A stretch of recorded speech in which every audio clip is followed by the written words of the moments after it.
સંધાન all Gujarat integrated classroom. સેટેલાઇટના માધ્યમથી જોડતી કડી એટલે સંધાન. નમસ્કાર, હું ડૉક્ટર કાલિંદી હરિકૃષ્ણ પાઠક સેમેસ્ટર 3ના અભ્યાસક્રમમાં 203 નંબરના પેપરના અભ્યાસક્રમમાં જે વિશ્વામિત્ર નદી સંવાદ સુક્તમ છે એની વિશે વ્યાખ્યાન રજૂ કરીશ. ઋગ્વેદ જે છે ચારે ચાર વેદોમાં સૌથી પ્રાચીન મનાય છે. સમગ્ર વિશ્વ સાહિત્યમાં ઋગ્વેદ સૌથી પ્રાચીન છે અને એને સાહિત્યિક દસ્તાવેજ, વિશ્વનું સૌથી પ્રાચીન સાહિત્યિક દસ્તાવેજ માનવામાં આવે છે. આ ઋગ્વેદ છે એનું સંગ્રથન બે રીતે થયેલું છે. એક તો અષ્ટક ક્રમ અને બીજું મંડળ ક્રમ. એટલે આખો જે ઋગ્વેદ છે એનું જે વિભાગીકરણ કરવામાં આવ્યું છે એ બે પ્રકારે કરવામાં આવ્યું છે. અષ્ટક ક્રમ જે છે એમાં એનું નામ સૂચવે છે એમ 8 વિભાગ છે. પ્રત્યેક વિભાગમાં 8 અધ્યાય છે અને દરેક અધ્યાય 5-5 ઋચાના બનેલા કોઈ 33 વર્ગ હોય એ રીતે બનેલા છે. ક્યારેક કોઈક ઋચામાં વર્ગમાં સંખ્યામાં વધઘટ જોવા મળે છે. જ્યારે મંડળ ક્રમે જે વિભાજન છે એમાં 10 મંડળ છે અને કુલ 1028 સૂક્તો છે. મંડળ ક્રમ હોય કે અષ્ટક ક્રમ હોય, કુલ મંત્રો 10,552 છે. જે મંડળ ક્રમે જે વિભાજન થયેલું છે એમાં બીજા મંડળથી 7મા મંડળ સુધીના જે 5 મંડળ છે એને કુલ મંડળ કે ગોત્ર મંડળ કહેવાય છે. જેના દ્રષ્ટા અનુક્રમે બીજા મંડળના દ્રષ્ટા ગૃત્સમત છે, ત્રીજા મંડળના દ્રષ્ટા વિશ્વામિત્ર છે, ચોથા મંડળના દ્રષ્ટા વામદેવ છે, 5મા મંડળના દ્રષ્ટા અત્રિ છે, 6ઠ્ઠા મંડળના દ્રષ્ટા ભારદ્વાજ છે અને 7મા મંડળના જે મંત્રો છે એના દ્રષ્ટા વશિષ્ઠ ઋષિ છે. જ્યારે 1, 8, 9 અને 10 આ 4 મંડળ પરવર્તી કાળના છે જે અનેક ઋષિઓ દ્વારા દ્રષ્ટ છે. હવે સમગ્ર ઋગ્વેદના જે આ 10,552 મંત્રો એમાં નિરૂપિત વિષયો એટલે કે જે વસ્તુ છે, કથા વસ્તુ છે, વિષય વસ્તુ છે એનું વિદ્વાનોએ જુદી જુદી પ્રકારે વિભાગીકરણ કર્યું છે. તો એસવી ઘાટે નામના વિદ્વાન છે, એમણે ઋગ્વેદના આ જે મંત્રો છે એના વિષયને આધારે મુખ્ય 3 પ્રકાર પાડ્યા છે. ધાર્મિક સ્તુતિ કરતા સૂક્તો કે જેમાં હિન્દુ ધર્મના ઉપાસ્ય દેવો ઇન્દ્ર, અગ્નિ, ઉષા, વિષ્ણુ એ બધાની સ્તુતિ હોય છે. વેદના મંત્રોનું અર્થઘટન કરનારી જુદી જુદી પરંપરાઓ અસ્તિત્વમાં આવી. એમાં જે નૈઋક્ત સંપ્રદાય છે એ ઇન્દ્ર કે અગ્નિ એને દેવ વિશેષ રૂપે માનવાને બદલે એમાં પ્રાકૃતિક ઘટના કે એમનું ભૌતિક આપણી ઉપરનું જે ઉપકારત્વ છે એને જ નિહાળે છે. વીએસ ઘાટે જે બીજો પ્રકાર પાડે છે એમાં એ ઋગ્વેદના જે સૂક્તો અથવા તો મંત્રો છે એને દાર્શનિક મંત્રો એ કોટીમાં અથવા તો દાર્શનિક સૂક્તો એ કોટીમાં મૂકે છે કે સૃષ્ટિની ઉત્પત્તિ કઈ રીતે થઈ હશે એની વિચારણા, એ તત્વજ્ઞાનની, એ રહસ્યની વિચારણા કરતા જે સૂક્તો છે, જે મંત્રો છે એ દાર્શનિક સૂક્તો કહેવાય છે. અને એમાં પુરુષ સૂક્ત, નાસદીય સૂક્ત અને હિરણ્યગર્ભ સૂક્ત આ 3 સૂક્તોને આપણે ગણી શકીએ.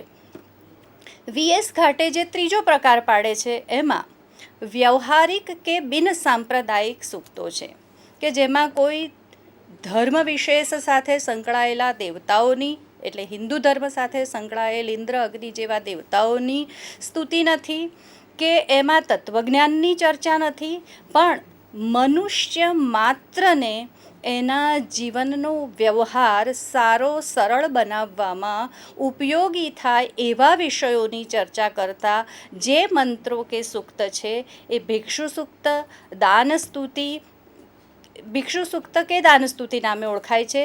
બીજું સામનસ્ય સૂક્ત છે કે જેમાં સમાનતાની અને સારા વિચારો આપવામાં આવ્યા છે. અને ત્રીજું અક્ષ સૂક્ત છે કે જેમાં જુગારના વ્યસનની નિંદા કરવામાં આવી છે. એટલે ઘાટે જે છે, ઘાટે નામના વિદ્વાન એ આ 3 પ્રકારે ઋગ્વેદના જે મંત્રો છે એમાં જે વિષયો વર્ણવાયા છે એનું વિભાગીકરણ કરે છે. જ્યારે વિન્ટરનિટ્ઝ નામના જે વિદેશી વિદ્વાન છે એ ઋગ્વેદના જે મંત્રો છે એમાં જે વિષયો છે એનું 5 પ્રકારે વિભાગીકરણ કરે છે. ઉષાની સ્તુતિ કરતા, પર્જન્યની સ્તુતિ કરતા, મરુતની સ્તુતિ કરતા કે સૂર્યને લગતા જે સૂક્તો છે એને એ ઉર્મી કાવ્ય કહે છે કે ઋષિનો જે ઉમળકો જે છે, ઉર્મીઓ છે એ એમાં વર્ણવાય છે. જ્યારે અગ્નિ, ઇન્દ્ર, સોમ એ બધાને ઉદ્દેશીને એમની પાસે જે યાચના કરવામાં આવી છે કે અમને સુખી કર, ભૌતિક સંપત્તિ માટે પણ યાચના કરવામાં આવી છે, પ્રાર્થનાઓ છે, યાચના ભાવ છે, તો આવા જે સૂક્તો છે એને પ્રાર્થના કાવ્યની કોટીમાં મૂકે છે. ત્રીજો વિભાગ એ તત્વજ્ઞાન વિષયક એવો પાડે છે કે જેમાં સૃષ્ટિની ઉત્પત્તિ વિષયક તત્વજ્ઞાનની ચર્ચા કરતા સૂક્તોનો સમાવેશ થાય છે. ચોથો જે છે આખ્યાન સૂક્ત કે જેમાં 2 વ્યક્તિઓના કે 2થી વધારે વ્યક્તિઓના પરસ્પર સંવાદને લગતા સૂક્તો છે. અને ભિક્ષુ સૂક્ત કે દાન સ્તુતિ જે છે એને તેઓ કૂટ કાવ્યની અંદર સમાવેશ કરે છે કે જેનો ઘાટે વ્યવહારિક સૂક્તોમાં સમાવેશ કર્યો હતો, એનો વિન્ટરનિટ્ઝ કૂટ કાવ્યોમાં સમાવેશ કરે છે. હવે ઘાટેનું વર્ગીકરણ કે વિન્ટરનિટ્ઝનું વર્ગીકરણ આપણે જોઈએ તો અતાર્કિક છે. આપણે અભિવ્યક્તિની શૈલી મુજબ જો આપણે એના પ્રકાર પાડીએ તો એક વર્ણનાત્મક છે જેમાં ઉર્મી કાવ્ય, તત્વચર્ચા, વ્યવહારિક સન્નિધિ બધું જ એમાં આવી જાય. ઉર્મિઓની પણ વર્ણન હોય, તત્વજ્ઞાનનું પણ વર્ણન હોય, પ્રેક્ટિકલ વિઝડમનું એટલે કે વ્યવહારિક સન્નિધિનું પણ વર્ણન હોય. બીજો અભિવ્યક્તિની શૈલીનો જે પ્રકાર છે કે જેમાં વર્ણન નથી, આખ્યાન, સંવાદ, ડાયલોગ્સ છે. તો એમાં યમ યમી, સરમાપણી, પુરૂર્વા ઉર્વશી અને આજે આપણે જેની ચર્ચા કરવાની છે એ વિશ્વામિત્ર નદી સંવાદ સૂક્તમનો સમાવેશ કરી શકીએ. ઇન્દ્ર સૂક્ત જે છે એને એકોક્તિ કે ઇન્દ્રની એકલાની જ ઉક્તિ છે, મદ્યપાનની, સોમપાનની અસર હેઠળ જે એના સંવાદો છે. તો એ સંવાદ પણ નથી, એકોક્તિ જ છે, તો એ એક જુદો પ્રકાર ગણવો જોઈએ. અને ચોથું જે છે પ્રાર્થના કાવ્ય કે જેમાં યાચના ભાવ છે દેવોને ઉદ્દેશીને.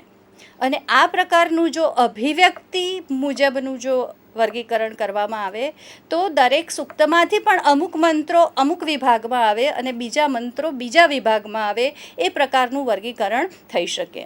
તો અભિવ્યક્તિ પ્રકારને આધારે આપણે જોઈએ તો આપણે આજે જેની ચર્ચા કરવાની છે એ વિશ્વામિત્ર નદી સંવાદ સૂક્ત છે. એને આખ્યાન સૂક્ત કે સંવાદ સૂક્ત કહી શકાય. હવે વેદમાં નિયમ છે કે જે મંત્રો આપણે અભ્યાસ કરવો હોય એ મંત્રના દૃષ્ટા જે ઋષિ છે એની આપણને ખબર હોવી જોઈએ. તો આ જે મંત્રો છે એના દૃષ્ટા 2 નદીઓ અને વિશ્વામિત્ર. એમાં છંદ પણ જાણવો જોઈએ. પહેલાંથી 12મા મંત્ર સુધી ત્રિષ્ટુપ છંદ છે, જ્યારે 13મો મંત્ર જે છે એ અનુષ્ટુપ છંદમાં છે. અને એનો દેવતા, સંસ્કૃતમાં દેવતા શબ્દ સ્ત્રીલિંગમાં છે અને આપણે ગુજરાતી ભાષામાં દેવતા શબ્દ પુલ્લિંગમાં વાપરીએ છીએ. તો એની દેવતા ઇન્દ્ર છે. તો દેવતા, ઋષિ અને છંદ જાણ્યા પછી હવે આપણે આ વિશ્વામિત્ર સંવાદ સૂક્તના દૃષ્ટા ઋષિ વિશ્વામિત્ર છે એની વિશે પણ થોડું જાણી લઈએ. વિશ્વામિત્ર ઋગ્વેદના જે 10 મંડળો મુખ્ય, એમાંથી બીજાથી 7મા મંડળના જે ગોત્ર મંડળ છે એમાંથી 3જા મંડળના દ્રષ્ટા ઋષિ છે. સપ્તર્ષિમાં પણ તેઓ સ્થાન ધરાવે છે. ઐતરીય બ્રાહ્મણનું જે શુનઃશેપ આખ્યાન છે એમાં વિશ્વામિત્ર શુનઃશેપ, અજિગર્તના પુત્ર શુનઃશેપને પોતાના પુત્ર તરીકે સ્વીકારે છે એના ગુણોને લીધે. અને એનો સ્વીકાર ન કરનારા પોતાના પુત્રોને એ પુત્રના હકમાંથી બહાર કાઢી મૂકે છે. તો આ એમનું એક ક્રાંતિકારી વ્યક્તિત્વ ત્યાં જોવા મળે છે. શ્રીમદ ભાગવત પુરાણ છે, એમાં પણ ઉલ્લેખ છે કે વિશ્વામિત્ર તપોબળથી રાજર્ષિથી શરૂ કરીને બ્રહ્મર્ષિ સુધી પહોંચ્યા છે. વિશ્વામિત્ર શબ્દનું નિર્વચન આપણે જો ચકાસીએ તો વિશ્વસ્ય મિત્ર સર્વમિત્ર, સર્વના મિત્ર છે. પણ જ્યારે મિત્ર શબ્દ પરમાં હોય અને એનો વિશ્વ સાથે સમાસ થાય અને એ જો ઋષિનું નામ હોય તો વિશ્વનો જે અકાર છે એ દીર્ઘ થાય છે. આવું ઋગ્વેદ પ્રાતિશાખ્યમાં, ઋગતંત્રમાં, પાણિનીય વ્યાકરણમાં બધી જગ્યાએ આ પ્રકારની સ્પષ્ટતા કરેલી છે. એટલે જો એ ઋષિનું નામ હોય તો જ વિશ્વામિત્ર થાય. પણ આપણે આ અર્થમાં આજે જો કોઈનું નામ પાડવું હોય તો વિશ્વમિત્ર કહેવાય. એનો અર્થ એ કે વિશ્વામિત્ર એક અને એક જ માત્ર અત્યાર સુધીમાં થઈ ગયા છે કે જે સપ્તર્ષિમાં સ્થાન ધરાવનારા અત્યંત ક્રાંતિકારી જે ઋષિ, અને આ ઋષિ નદીઓ સાથે જે વિષય ઉપર સંવાદ કરે છે એને આપણે જોઈએ. આ ત્રીજા મંડળનું 33મું સૂક્ત ઐતિહાસિક દ્રષ્ટિએ મહત્ત્વનું છે. એને કુલ સૂક્ત કહેવાય છે. આ સૂક્તમાંથી આપણને જે માહિતી મળે છે એ મુજબ તેઓ ભરતોના પુરોહિત હતા. પુષ્કળ ધન સાથે એ ભરતો સાથે જઈ રહ્યા છે અને રસ્તામાં પાણીથી ભરેલી ધસમસતી વિપાટ અને શ્રુતુદ્રી નામની 2 નદીઓ એમના માર્ગમાં આવે છે. અને આ વિશ્વામિત્ર આ 2 નદીઓની સાથે સંવાદ કરે છે. એમને ઉદ્દેશીને જે માગણી કરે છે એ વિશ્વામિત્ર નદી સંવાદ સૂક્તમાં વર્ણવાયેલ છે. આ સંવાદ સૂક્ત જે છે એનું મહત્ત્વ શું છે? તો ભારતીય જે નાટકો છે, સંસ્કૃત નાટકો છે, એના બીજ ઋગ્વેદના સંવાદ સૂક્તોમાં રહેલા છે એવું વિદેશી વિદ્વાનો હર્ટલ, સિલ્મા, લેવી, શ્રોડર આ બધા વિદ્વાનો એવું કહે છે કે સંવાદ સૂક્તોમાં આ સંસ્કૃત નાટકોના બીજ રહેલા છે. તો ઓલ્ડનબર્ગ એવું કહે છે કે વેદ સમયમાં પણ આખ્યાનો પ્રચલિત હતા, એટલે ગદ્ય ભાગ પણ એમાં હતો, સંવાદો પણ હતા. પણ સમય જતાં એ ગદ્યાંશ કાલગ્રસ્ત થઈ ગયો હશે અને આ સૂક્તના જે આપણને મંત્રો જે જોવા મળે છે, જે પદ્ય જોવા મળે છે એ સંવાદ સૂક્તો છે. જ્યારે મેક્સ મ્યુલર આ સંવાદ સૂક્તોને જોઈને એવી કલ્પના કરે છે અથવા તો એવી ધારણા બાંધે છે કે યજ્ઞો જ્યારે થતા હશે, યજ્ઞ સંસ્કૃતિ હતી અને મીમાંસકો તો એવું જ કહે છે કે દરેક મંત્રનો યજ્ઞમાં જ વિનિયોગ છે, એ સિવાય એની કોઈ ઉપયોગિતા જ નથી. તો એ યજ્ઞ સંસ્કૃતિ હતી. તો યજ્ઞ ક્રિયા દરમિયાન જ્યારે વચ્ચે થોડો ઘણો સમય હોય એ વખતે બ્રાહ્મણોના 2 જૂથો પડી જતા હશે અને નાટ્યાત્મક સંવાદ રૂપે આ સૂક્તો ગાતા હશે. આપણે અત્યારે સંસ્કૃત નાટકો જોઈએ છીએ તો એમાં પણ સંવાદ, નાટકમાં સંવાદ છે, ડાયલોગ્સ છે, એ બહુ મહત્ત્વની બાબત છે. એ જ એનું સ્વરૂપ છે. તો ઋગ્વેદમાં મંત્રોની અંદર જે સંવાદ શૈલી છે એ સંવાદ શૈલી જોતાં એવું વિદ્વાનો ધારણા બાંધે છે કે આના આધારે સંસ્કૃત નાટકો વિકસ્યા હશે, અસ્તિત્વમાં આવ્યા હશે. કારણ કે નાટકોમાંય 2 વ્યક્તિઓ સંવાદ હોય છે, એમાં પણ સૂચિત પાત્રો હોય છે.